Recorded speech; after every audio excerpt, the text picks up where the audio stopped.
Miss হবে না আপনার পছন্দের টিভি শো। দেখুন জি5 অ্যাপে একদম ফ্রি। আমাদের পাড়াতে অনেক মিষ্টির দোকান আছে, আছে কিনা বল? সব দোকানে কিন্তু কচুরি ভাজা হয়। আর তোর বউ যখন ওই হরিমোদকের জন্য কচুরি ভাজতো তখন কার দোকানে বেশি ভিড় হতো শুনি?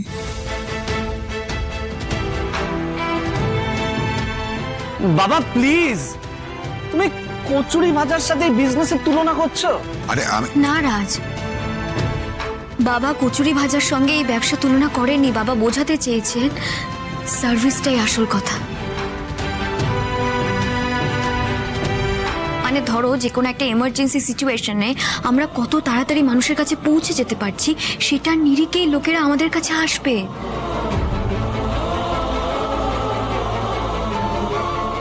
এটা বোঝাতে চেয়েছেন বাবা। দেখলি দেখলি কিরকম একটা অশান্তির ছায়া চলে এলো। হ্যাঁ, এর থেকে তো ওই বাঁধা চাকরিটাই ভালো ছিল। কেন যে নিজের পায়ে তুই কুড়ুলটা মারলি? সবকিছু তো ঠিকঠাকই চলছিল।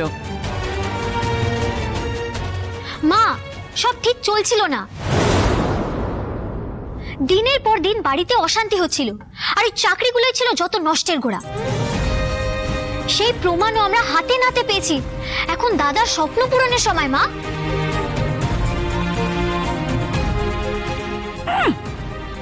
কিছু জানে না, শোনে না, একবারে নাচতে শুরু করেছে। আরে স্বপ্ন পূরণ করবো বললে কি স্বপ্ন পূরণ করা যায়? আর রাজ বাবা তুইও তেমন।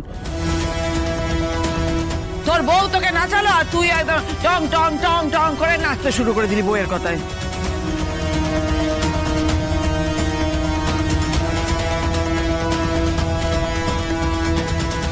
শুভা, কেউ কাউকে নাচায়নি। দয়া করে তুমি তোমার মুখটা বন্ধ করো। তুমি না রাজকে এভাবে ভেতর থেকে আর ভেঙে দিও না। ওকে ওর কাজটা করতে দাও।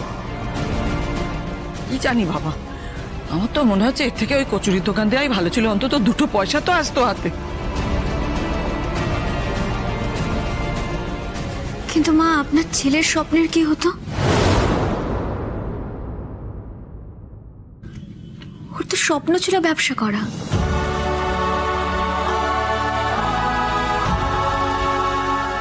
হ্যাঁ, দুবেলা দুমুঠো খাওয়ার জুটতো, কোনো অসুবিধা থাকতো না, কিন্তু ওর হাতে তো ঠিকমতো ঘুমোতে পারতো না। হ্যাঁ, আমার রাজবাবা যে কত শান্তিতে ঘুমোতে পারছে সে তো দেখতেই পাচ্ছি।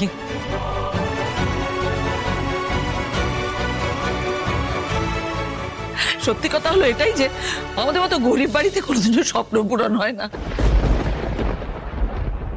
স্বপ্ন দেখতে দেখতেই সবাই মরে যায়। না মা, এই ভাবনাটাই তো আমি ভাঙতে চাই মা। সবাইকে দেখাতে চাই যে গরিব পরিবারের লোকজন স্বপ্ন পূরণ করতে পারে। আমি বাকি সবার জন্য অনুপ্রেরণা হতে চাই মা। কিছু ভাবতে পারলে খুব ভালো, কিন্তু ফাঁকা কলসির তো কোনো দাম নেই বাবা।